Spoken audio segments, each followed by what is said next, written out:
इस कहानी को अंत तक सुने, क्योंकि यह कहानी आपकी जिंदगी बदलने वाली है।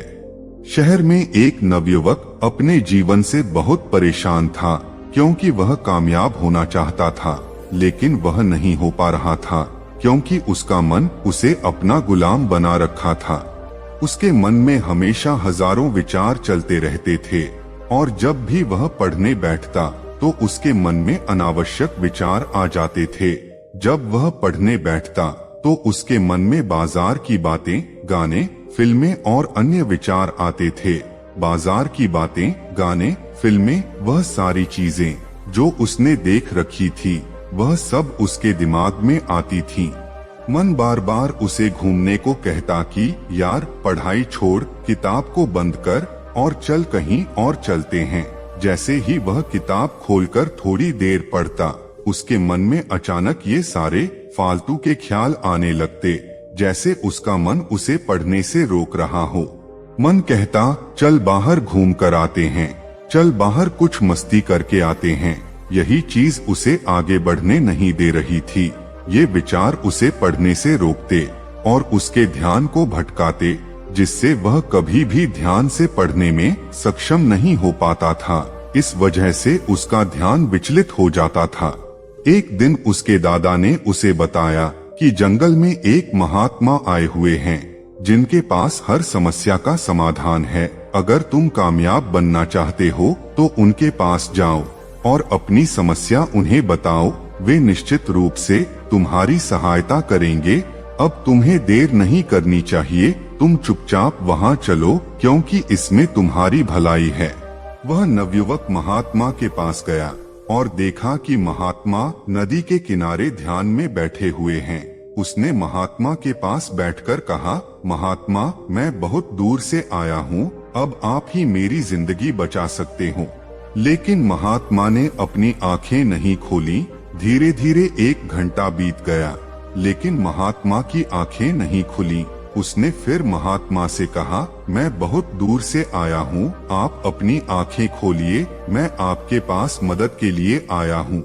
थोड़ी देर बाद महात्मा ने आखिरकार अपनी आंखें खोली और बोले, मुझे उससे क्या लेना देना। नवयुवक ने कहा, अजीब बात है, मैं तो आपके पास बहुत दूर से आया हूँ और आप कह रहे हैं कि मैं क्या करूं? महात्मा ने कहा, हाँ, मैं इसमें क्या कर सकता हूँ? तुम्हारी समस्या तुम्हारे अंदर है, मुझे वह तो दिख नहीं रही।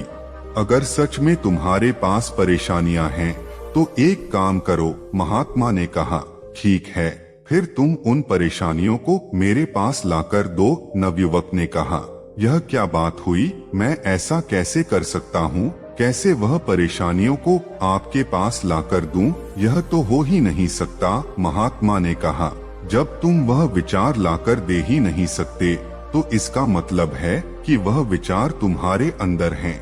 नवयुवक ने कहा, महात्मा, मुझे कुछ समझ नहीं आ रहा है कि आप क्या समझाना चाहते हैं। मैं आपके पास इसलिए आया हूँ कि मैं परेशान रहता हूँ, मेरा मन चिंतित रहता है, मैं कभी किसी काम में ध्यान नहीं लगा पाता, और जब भी ध्यान लगाने की कोशिश करता हूँ, मन में अनावश्यक विचार आ जाते और मेरा मन भटक जाता है। महात्मा ने कहा, चलो नदी में ध्यान से देखो और बताओ कि तुम्हें क्या दिखाई दे रहा है। उस दिन नदी में ध्यान से देखने के बाद उसने कहा, मुझे बांस, पानी और काफी सारे पत्थर दिखाई दे रहे हैं। महात्मा ने कहा, तुम नदी के अंदर जाओ और देखो। नदी में से एक सफेद पत्थर उठाकर लाओ। लड़का नदी के बीच गया और सफेद पत्थर ढूंढने लगा, लेकिन उसे मिल नहीं रहा था। महात्मा ने पूछा, क्या तुम्हें सफेद पत्थर दिखाई दे रहा है?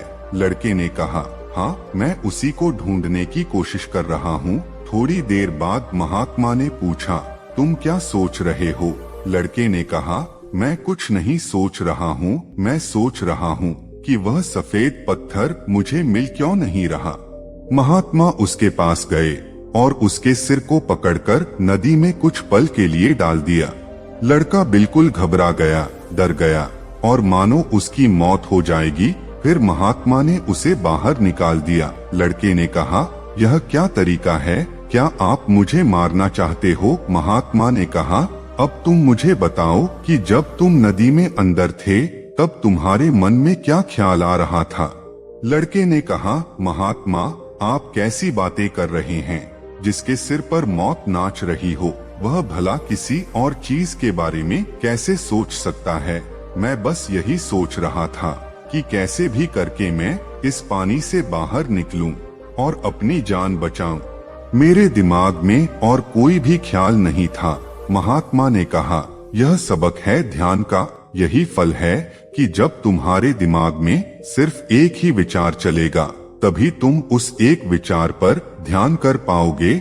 जब तुम पत्थर को ढूंढ रहे थे तब तुम्हारे मन में सिर्फ वही विचार था। आसपास की चीजों के बारे में भी तो सोच रहे थे, इसलिए तुम्हें पत्थर नहीं मिल रहा था। यहाँ देखो, यह रहा सफेद पत्थर। लेकिन जैसे ही मैंने तुम्हारा सिर पानी में डाला, तुम्हारी जान पर बन आई या नहीं, अब तुम्हारी मौत करीब थी, इसलिए तुमने सब कुछ छोड़कर अपनी जान बचाने की कोशिश की। कैसे भी करके मेरी जान बच जाए।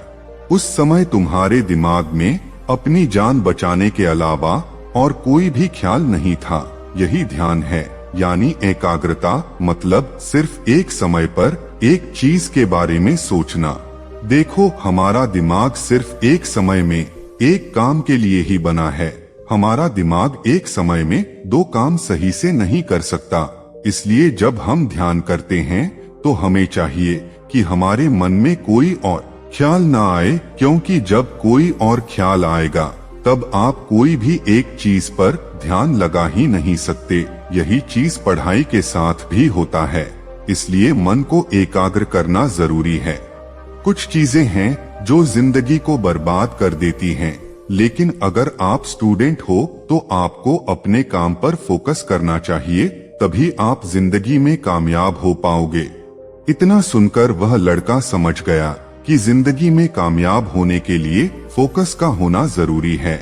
जब हम एक लक्ष्य के साथ काम पर फोकस करते हैं तो हम कामयाब होते हैं। फिर उसने महात्मा से पूछा, महात्मा, आप मुझे यह बताइए कि मैं कामयाब होने के लिए वह कौन से नियम अपनाऊं जो मेरी जिंदगी में काफी मददगार साबित हों। तब महात्मा ने कहा, जिंदगी में एक बात हमेशा याद रखना, तुम खुद को बनाते हो, मतलब तुम जो कुछ भी करते हो, जो कुछ भी देखते हो, जो कुछ भी सीखते हो, जहाँ भी जाते हो, हर वह चीज तुम्हें सबक सिखाती है। और तुम जैसे माहौल में रहते हो वैसे तुम बन जाते हो। हम अपने भविष्य का खुद निर्माण करते हैं। जिंदगी में सफल होना आसान नहीं है।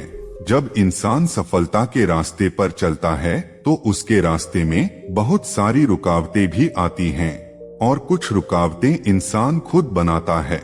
इसलिए कुछ गलतियां ऐसी होती हैं जो तुम्हें नहीं करनी चाहिए, और कुछ काम ऐसे हैं जो इंसान को नहीं चाहिए। आओ इस बारे में मैं तुम्हें बताता हूँ। सबसे पहला, एक लक्ष्य को निर्धारित करो। यह बात सही है, जिस इंसान के जीवन में एक लक्ष्य नहीं है वह अपने जीवन में कभी आगे बढ़ ही नहीं सकता। ठीक वैसे ही है जैसे मैं तुम्हें कहूँ कि तुम मार्ग में आगे चलो, लेकिन तुम्हें यह नहीं बताऊं कि तुम्हें कहाँ तक आगे चलना है। तुम खुद ही सोच के देखो तुम कहाँ तक आगे चलोगे। तुम चलते चलते थक जाओगे, क्योंकि जब तुम्हें मंजिल नहीं पता तो तुम भला कहाँ पहुँचने की कोशिश करोगे। और तुम अपने दिमाग को क्या बताओगे कि तुम कहाँ जा रहे हो और तुम्हारी मंजिल क्या है। इसीलिए मंजिल यानी एक लक्ष्य का होना जरूरी है। जब तुम्हारे पास लक्ष्य होता है तो तुम आगे बढ़ने के लिए प्रेरित होते हो और तुम थकते भी नहीं हो, और तुम हर दिन धीरे धीरे आगे बढ़ते रहते हो। इसीलिए एक लक्ष्य जरूरी है जिसमें तुम दिन रात काम कर सको, वो लक्ष्य जो तुम्हें आगे बढ़ने के लिए मजबूर कर दे। इसलिए खुद से सवाल करो कि तुम किस लिए पढ़ना चाहते हो, तुम किस लिए आगे बढ़ना चाहते हो, क्योंकि जिंदगी में यही चीज तुम्हें कामयाब बनाएगी। दूसरा, समय की अहमियत को समझो। यह बात सही है, जो लोग जीवन में समय की महत्वता को नहीं समझते, समय कभी भी उनके हक को नहीं समझता। इसलिए समय की कदर करना सीखो। फालतू के कामों में, फालतू की बातों में, फालतू की उन चीजों में समय को कभी बर्बाद मत करो जिनसे तुम्हें कुछ भी हासिल नहीं होगा। अपने लक्ष्य को मेहनत से लगाओ। अपने लक्ष्य को अपने आप को कामयाब बनाने में लगाओ और अपने लक्ष्य को उन चीजों में लगाओ जो तुम्हें आगे ले जाएं। फालतू के वह लोग जो हमेशा रास्ते के रुकावट बनाते हैं, जो हमें गलत रास्ते पर लेकर जाते हैं, उन लोगों से दूर रहो, तभी तुम्हारी भलाई है। तीसरा, सवेरे उठने की आदत डालो। रोज सुबह जल्दी उठने का नियम बनाओ। ऐसा इसीलिए क्योंकि सुबह के वातावरण में गजब की ऊर्जा होती है। साथ ही उस समय दिमाग पूरी तरह से फ्रेश होता है, जिस कारण उस समय की गई पढ़ाई हमेशा याद रहती है। इतना ही नहीं, इस समय पढ़ते समय कठिन से कठिन सवालों को भी आसानी से हल किया जा सकता है। सुबह जल्दी उठने के लिए रात को समय पर सोना भी जरूरी है।